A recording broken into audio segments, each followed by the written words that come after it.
हंगामे की भेंट चढ़ा संसद का मानसून सत्र। लोकसभा की कार्रवाई हंगामे से शुरू होकर हंगामे पर अनिश्चितकाल के लिए स्थगित, कामकाज जीरो।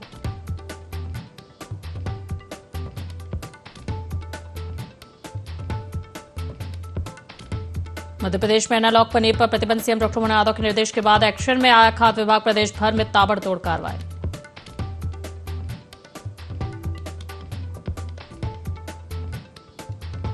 रायपुर में green steel and mining summit का आयोजन, सीएम विष्णुदेव साय करेंगे शिरकत। उद्योग विभाग की समीक्षा भी करेंगे सीएम साय।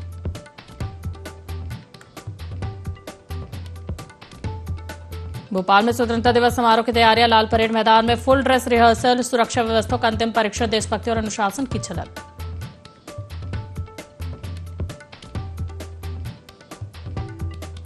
मध्य प्रदेश में मेहरबान मानसून, शुरुआती बारिश में पूरा हुआ अगस्त का कोटा। रीवा, सतना, अनूपपुर, मंडला और बालाघाट समेत पूर्वी मध्य प्रदेश में भारी बारिश का अनुमान।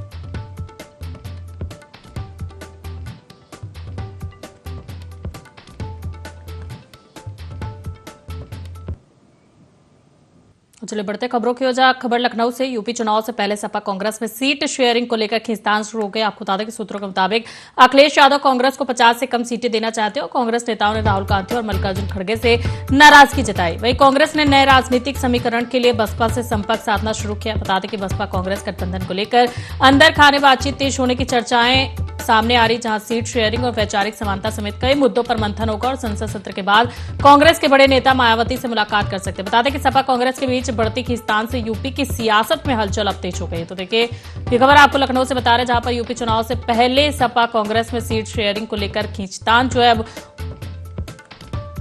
होती हुई नजर आ रही। बता दें कि सूत्रों के मुताबिक अखिलेश यादव कांग्रेस को 50 से कम सीटें देना चाहते हैं और कांग्रेस नेताओं ने राहुल गांधी और मल्लिकार्जुन खड़गे से नाराजगी जताई, जहां कांग्रेस ने नए राजनीतिक समीकरण के लिए बसपा से संपर्क साधना शुरू कर दिया। साथ ही बसपा कांग्रेस गठबंधन को लेकर अंदर खाने बातचीत तेज होने की चर्चाएं सामने आ रही। बता दें कि सीट शेयरिंग और वैचारिक समानता समेत कई मुद्दों पर मंथन होगा और संसद सत्र के बाद कांग्रेस के बड़े नेता मायावती से मुलाकात कर सकते हैं। देखिए सपा कांग्रेस के बीच बढ़ती खींचतान से यूपी की सियासत में अब हलचल तेज होती हुई नजर आ रही। बता दें कि सूत्रों के मुताबिक अखिलेश यादव कांग्रेस को 50 से कम सीटें देना चाहते हैं। यूपी चुनाव से पहले सपा कांग्रेस में सीट शेयरिंग को लेकर खींचतान शुरू हो गई, जहां कांग्रेस नेताओं ने राहुल गांधी और मल्लिकार्जुन खड़गे से नाराजगी जताई। वहीं कांग्रेस ने नए राजनीतिक समीकरण के लिए बसपा से संपर्क साधना शुरू कर दिया है। बता दें कि बसपा कांग्रेस गठबंधन को लेकर अंदर खाने बातचीत तेज होने की चर्चाएं सामने आ रही। तो चलिए इस पर अधिक जानकारी के लिए हमारे साथ फोनलाइन पर नदीम खान जुड़ गए। नदीम, यूपी चुनाव से पहले सपा कांग्रेस में सीट शेयरिंग को लेकर खींचतान जो है वो शुरू हो चुकी। बताया जाए कि सूत्रों के मुताबिक अखिलेश यादव कांग्रेस को 50 से कम सीटें देना चाहते हैं और कांग्रेस नेताओं ने राहुल गांधी और मल्लिकार्जुन खड़गे से नाराजगी जताई। क्या कुछ जानकारी इस पर?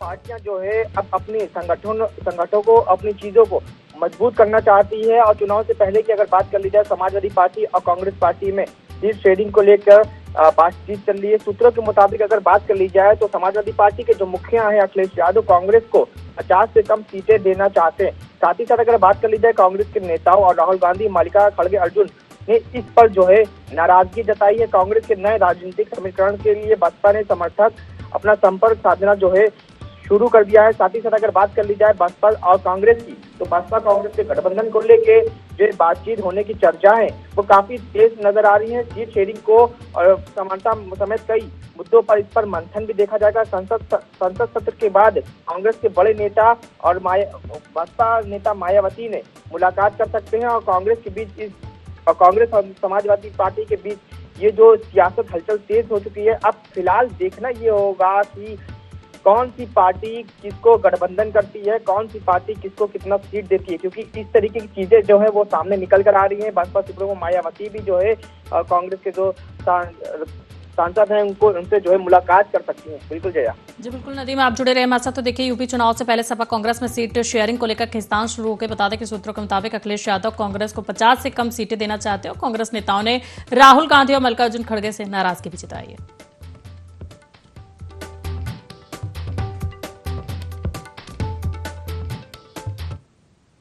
और खबर लखनऊ से, जहां एआईएमआईएम प्रमुख असुद्दीन ओवैसी की आज कोर्ट में गवाही। आपको बता दें कि ओवैसी आज हापुड़ कोर्ट में गवाही देने पहुंचेंगे और 3 फरवरी 2022 को ओवैसी पर फायरिंग हुई थी, जहां फायरिंग मामले में ओवैसी की गवाही दर्ज होगी। और हापुड़ के छिजारसी टोल प्लाजा पर फायरिंग हुई थी, जहां घटना के बाद मामले में आरोपियों के खिलाफ कार्रवाई हुई थी और कोर्ट में ओवैसी से घटना से जुड़े तथ्यों पर बयान लिया जाएगा। वहीं गवाही को लेकर हापुड़ कोर्ट में सुरक्षा व्यवस्था बढ़ाई जा सकती है। तो देखिए, ये खबर आपको लखनऊ से बता रहे, जहां पर एआईएमआईएम प्रमुख असुद्दीन ओवैसी की आज कोर्ट में गवाही है। ओवैसी आज हापुड़ कोर्ट में देने गवाही पहुंचेंगे। तो चलिए, इस पर अधिक जानकारी के लिए हमारे साथ लगातार फोन लाइन पर नदीम जुड़े हुए हैं। नदीम, एआईएमआईएम प्रमुख असुद्दीन ओवैसी की आज कोर्ट में गवाही और बताया जाए कि 3 फरवरी 2022 को ओवैसी पर फायरिंग हुई थी, क्या कुछ जानकारी इस पर? देखिए, बिल्कुल जो है आपको बता दें कि एक सांसद असुद्दीन ओवैसी गुरुवार को जो है कचहरी पहुंचेंगे। 3 फरवरी 2022 को उनके काफिले पर फायरिंग के मामले में न्यायालय ने समक्ष बयान पर दर्ज कराए थे। इससे पहले अगर बात कर ली जाए, अक्टूबर 2024 में भी ओवैसी इस मामले में गवाही देने हापुड़ पहुंचे थे और साथ ही साथ 3 फरवरी 2025 को एनएच पर पिलखुआ के जियाती टोल पर प्लाजा के पास ओवैसी के काफिले पर फायरिंग की गई थी। घटना के बाद पुलिस ने गौतम बुद्ध नगर के दुरियाबाद बदलपुर निवासी सचिन और सहारनपुर के सपला बेगमपुर नाकुर निवासी शुभम को गिरफ्तार करके जो है जेल भेजा था। पूछताछ के अनुसार अगर बात कर ली जाए तो पूछताछ के अनुसार सचिन और शुभम ने बताया था कि हमले में इस्तेमाल जो है किए गए हथियार मेरठ और जो है मुटली थाना क्षेत्र के रदरवा अलीम के ने जो है उपलब्ध कराए थे। इसके बाद पुलिस ने अलीम को भी मुकदमे में दर्ज 120B का मुजरिम बनाकर उसकी भी गिरफ्तारी कर लिया है। वर्तमान स्थिति अगर देख ली जाए, वर्तमान में तीनों आरोपी जो है जमानत से जो है बाहर आ चुके हैं। इसके लिए कोर्ट ने जो है आज असुद्दीन ओवैसी को हापुड़ के न्यायालय में जो है बुलाया है। जया जी बिल्कुल नदीम, आप जुड़े रहे हमारे साथ। तो देखिए, एआईएमआईएम प्रमुख असुद्दीन ओवैसी की आज कोर्ट में गवाही। बता दें कि 3 फरवरी 2022 को ओवैसी पर फायरिंग हुई थी और फायरिंग मामले में ओवैसी की गवाही दर्ज होगी। बढ़ते अगली खबर की खबर लखनऊ से, जहां यूपी में एक बार फिर मानसून ने रफ्तार पकड़ ली। बता दें कि यूपी में बारिश और आकाशीय बिजली का अलर्ट जारी किया गया और पूर्वांचल में मानसूनी गतिविधियां तेज होने का अनुमान लगाया जा रहा है। बता दें कि 14 अगस्त से मध्य और पश्चिमी यूपी में असर दिखेगा और कई जिलों में भारी बारिश की चेतावनी भी जारी की गई, जहां पश्चिमी यूपी में गरज चमक के साथ बारिश का अनुमान लगाया जा रहा है और पूर्वांचल के अधिकांश इलाकों में तेज बारिश की संभावना भी जताई जा रही है। इसके साथ ही यूपी के 50 जिलों में बारिश की बौछारों का पूर्वानुमान लगाया जा रहा है। बता दें कि 11 जिलों में भारी बारिश को लेकर अलर्ट जारी किया गया और 14 अगस्त को कई जिलों में भारी बारिश का येलो अलर्ट भी जारी किया गया। इसके साथ ही सोनभद्र, मिर्जापुर और वाराणसी में बारिश का अलर्ट जारी किया गया और बहराइच, सीतापुर, गोंडा और बलरामपुर में येलो अलर्ट जारी किया गया। तो चलिए, इस पर अधिक जानकारी के लिए हमारे साथ लगातार फोन लाइन पर नदीम खान जुड़े हुए हैं। नदीम, यूपी में एक बार फिर से मानसून ने रफ्तार पकड़ ली। बताया जाए कि यूपी में बारिश और आकाशीय बिजली का अलर्ट जो है वो जारी किया गया और पूर्वांचल में मानसूनी गतिविधियां तेज होने का अनुमान जो है वो लगाया जा रहा है। क्या कुछ जानकारी इस पर? हाँ, देखिए, बिल्कुल जो है उत्तर प्रदेश में एक बार फिर से मानसून जो है वो सक्रिय होता दिखाई दे रहा है। मौसम विभाग ने 13 अगस्त को प्रदेश के करीब 50 जिलों में बारिश होने का अनुमान जताया है, तो वहीं 11 जिलों में भारी बारिश को लेकर अलर्ट भी जारी किया है। बीते दिनों 2 दिन बारिश की रफ्तार में जो है कमी हुई थी, लेकिन अब पूर्वांचल सहित मानसूनी गतिविधियों पे जो है बारिश की संभावना जो है तेज होती हुई नजर आ रही, जिसको देखते हुए मौसम विभाग के अनुसार अगर बात कर ली जाए 13 अगस्त को पश्चिमी के यूपी में कई हिस्सों में जो है तेज रफ्तार से बारिश के साथ साथ आंधी तूफान होने की संभावना भी जताई है और मौसम विभाग की ओर से अलर्ट भी जारी किया गया। अगर बात की जाए तो उत्तर प्रदेश के 11 जिले ऐसे हैं: गोरखपुर, बलरामपुर, सिद्धार्थनगर, महाराजगंज, कुशीनगर, देवरिया, मऊ, बलिया, गाजीपुर, चंदौली, सोनभद्र। कई स्थानों पर गरज चमक के साथ भारी बारिश की चेतावनी जो है मौसम विभाग की ओर से जारी की गई है और साथ ही साथ इन दिनों मौसम के लेकर विशेष जो है जिस तरीके से लोगों को ये भी दिशा निर्देश मौसम विभाग की ओर से जारी किए गए, ये चेतावनी जारी की गई है, लोग अपने घर में रहे और ज्यादा से ज्यादा जरूरी काम हो तभी अपने घर से बाहर निकले। अब बात कर ली जाए, अगर देख लिया जाए तो उत्तर प्रदेश के कई जिले ऐसे हैं जहां पर हल्की बारिश होने की भी संभावना जताई गई है। वो जिले हैं आगरा, मथुरा, अलीगढ़, फिरोजाबाद, मैनपुरी, कासगंज, उन्नाव, लखनऊ, रायबरेली, बाराबंकी। तमाम ऐसे जिले हैं, करीबन 20 जिले ऐसे जहां पर हल्की बारिश होगी और साथ ही साथ देख लिया जाए नोएडा, गाजियाबाद में उमस भरी गर्मी भी इस मौसम विभाग की ओर से ये भी जारी किया गया है। नोएडा और गाजियाबाद में जो है उमस भरी इस बार गर्मी काफी देखने को मिल रही है। जया जी बिल्कुल नदीम, आप जुड़े रहे हमारे साथ। देखिए, यूपी में बारिश का कहर देखने को मिला। बता दें कि पूर्वांचल में मानसूनी गतिविधियां अब तेज होने का अनुमान लगाया जा रहा है। तो चलिए बढ़ते हैं अगली खबर की ओर, जहां लखनऊ में आयुष्मान योजना से 184 निजी अस्पताल डी इम्पैनल किए गए। बता दें कि मरीजों को अब इन अस्पतालों में कैशलेस इलाज नहीं मिलेगा और नए सुरक्षा और गुणवत्ता मानकों के तहत अस्पतालों का सत्यापन हुआ है। वहीं कई अस्पताल फायर एनओसी समेत जरूरी मानक पूरे नहीं कर सके। बता दें कि बायोमेडिकल वेस्ट मैनेजमेंट के दस्तावेज भी जांचे गए और मार्च से अस्पतालों को मानक पूरे करने के लिए लगातार अवसर मिले। वहीं मानक पूरे न करने पर 184 अस्पतालों पर कार्रवाई की गई, जहां डिप्टी सीएम ब्रजेश पाठक ने कहा है कि मरीजों की सुरक्षा से समझौता बर्दाश्त नहीं किया जाएगा। तो देखिए ये खबर आपको बता रहे हैं, जहां पर लखनऊ में आयुष्मान योजना से 184 निजी अस्पताल डी इम्पैनल किए गए हैं और नए सुरक्षा और गुणवत्ता मानकों के तहत अस्पतालों का सत्यापन भी हुआ। बताया जा रहा है कि कई अस्पताल फायर एनओसी समेत जरूरी मानक पूरे नहीं कर सके, जहां बायोमेडिकल वेस्ट मैनेजमेंट के दस्तावेज भी जांचे गए और मार्च से अस्पतालों को मानक पूरे करने के लिए लगातार अवसर मिलते रहे हैं। तो चलिए इस पर अधिक जानकारी के लिए हमारे साथ लगातार फोन लाइन पर नदीम खान जुड़े हुए। नदीम, लखनऊ में आयुष्मान योजना से 184 निजी अस्पताल जो है वो डी इम्पैनल किए गए और बताया जा रहा है कि मरीजों को अब इन अस्पतालों में कैशलेस इलाज नहीं मिलेगा। क्या कुछ जानकारी इस पर?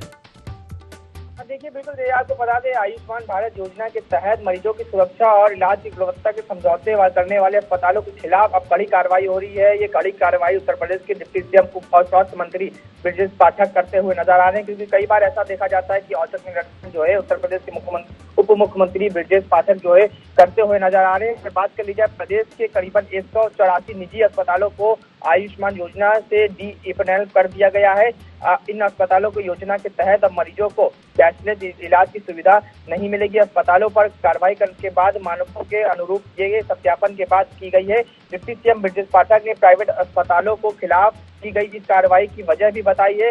भारत सरकार की ओर से आयुष्मान भारत योजना से जुड़े अस्पतालों के लिए सुरक्षा और गुणवत्ता के संबंधित मानकों को सख्त किया गया है। इसके तहत प्रदेश के सभी संबद्ध अस्पतालों को दस्तावेज और व्यवस्थाओं को विस्तृत सत्यापन कराया गया है और साथ ही साथ जांच के अस्पतालों में fire NOC, biomedical waste management समेत कई ऐसे अनिवार्य मानकों को पूरा करने के संबंधित अभिलेख उपलब्ध कराने को जो है कहा गया है। आपको बता दें, उत्तर प्रदेश के डिप्टी सीएम अस्पतालों को मानक मार्च में लगातार अवसर की सूचनाएं दी जाती। अगर बात कर ली जाए, इसके बावजूद अस्पताल को निर्धारित समय से जो शर्तें थी उनको पूरी नहीं किया गया था। उसके बाद लगातार उत्तर प्रदेश के स्वास्थ्य मंत्री जो हैं और उत्तर प्रदेश के जो उप मुख्यमंत्री ब्रजेश पाठक लगातार अब निजी अस्पतालों पर एक्शन लेते हुए नजर आ रहे हैं।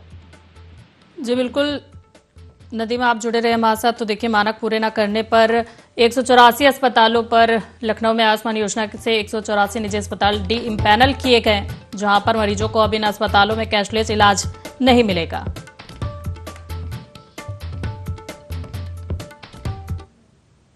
और खबर लखनऊ से, जहां मंत्री सुरेश कुमार खन्ना ने नगर निगम के अधिकारियों संग कई वार्डों का निरीक्षण किया। बताते कि जोन 3 और जोन 4 में नालियों में गंदगी मिलने पर मंत्री ने नाराजगी जताई और अयोध्या दास प्रथम तृतीय और फैजुल्लागंज तृतीय में सफाई व्यवस्था खराब मिली। वहीं जिम्मेदार सफाई नायकों और अधिकारियों पर निलंबन की कार्रवाई के निर्देश दिए गए, जहां संबंधित ठेकेदार कंपनी पर 5 लाख रुपए जुर्माना लगाने को कहा गया। बताते कि गोमती नगर वार्ड में सफाई नायक और सुपरवाइजर का 5 दिन का वेतन काटने के निर्देश दिए गए और लटकते तारों की समस्या के समाधान के लिए चीफ इंजीनियर को पत्र लिखा जाएगा। वहीं मेयर ने बरसात में नालियों की नियमित सफाई को जरूरी बताया और विकास बजट पर भी सवाल उठाए गए। तो चलिए इस पर अधिक जानकारी के लिए हमारे साथ लगातार फोन लाइन पर नदीम खान जुड़े हुए। नदीम, मंत्री सुरेश कुमार खन्ना ने नगर निगम के अधिकारियों संग कई वार्डों का निरीक्षण किया और बताया जा रहा है कि जोन 3 और जोन 4 में नालियों में गंदगी मिलने पर मंत्री ने नाराजगी जताई। क्या कुछ जानकारी इस पर?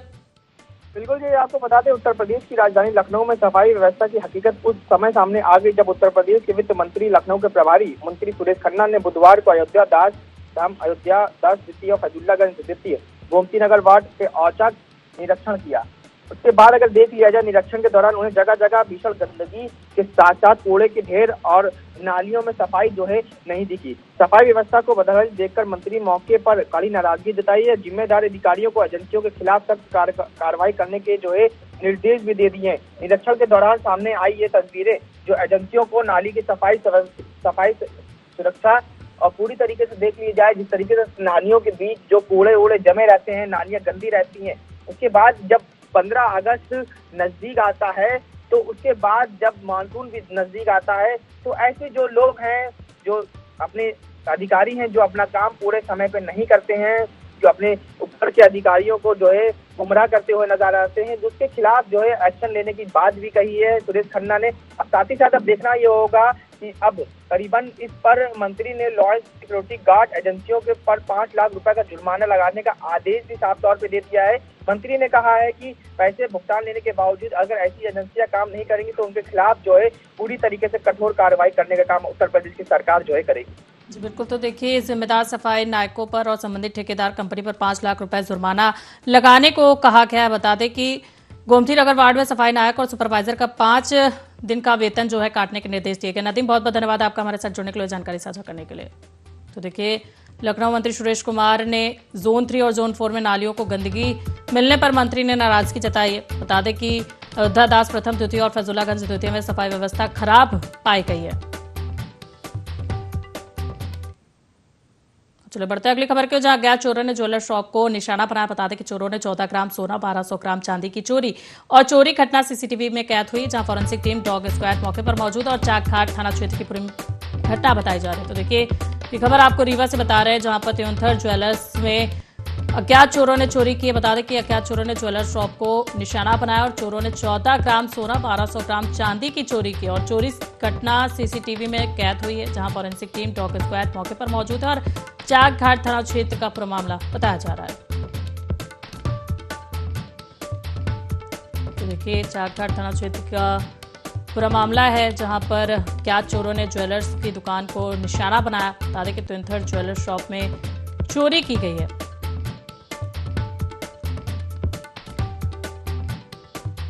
यहाँ पर चोरों ने 14 ग्राम सोना, 1200 ग्राम चांदी की चोरी की है।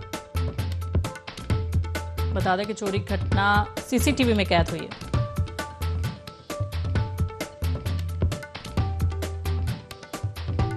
देखिए, फॉरेंसिक टीम और स्क्वाड की टीम वहां पर मौके पर मौजूद है, जहां त्योंथर ज्वेलर शॉप में चोरी हुई है।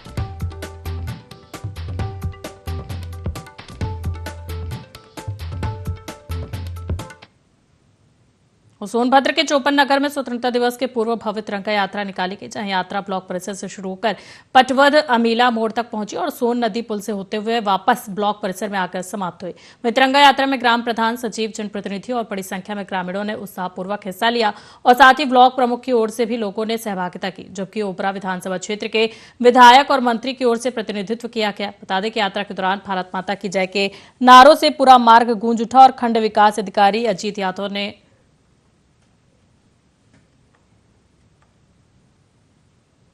और लखनऊ यूनिवर्सिटी के पास जेनजी युवाओं ने वॉल पेंटिंग के जरिए उत्तर प्रदेश में बदलाव की कहानी को सामने रखा। बता दें कि पेंटिंग में माफिया राज से कानून राज तक के सफर को दर्शाया गया, जहां युवा छात्रों का कहना है कि 2017 के बाद प्रदेश में कानून व्यवस्था में सुधार हुआ है और माफिया व गुंडा राज पर लगाम लगी है।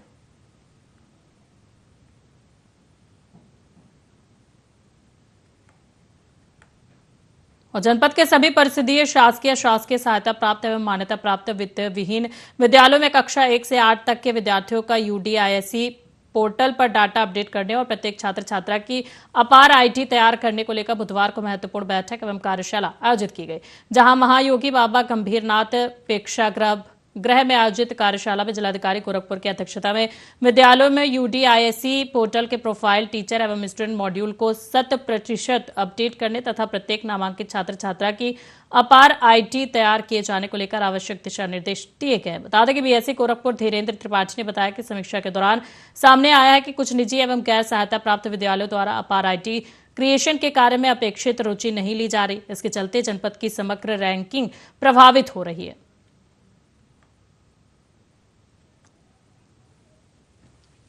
तो देखिए, ये खबर आपको गोरखपुर से बता रहे हैं, जहां पर जनपद के सभी परिषदीय, शासकीय, शासकीय सहायता प्राप्त एवं मान्यता प्राप्त वित्त विहीन विद्यालयों में कक्षा 1 से 8 तक के विद्यार्थियों को डाटा अपडेट करने की बात कही गई।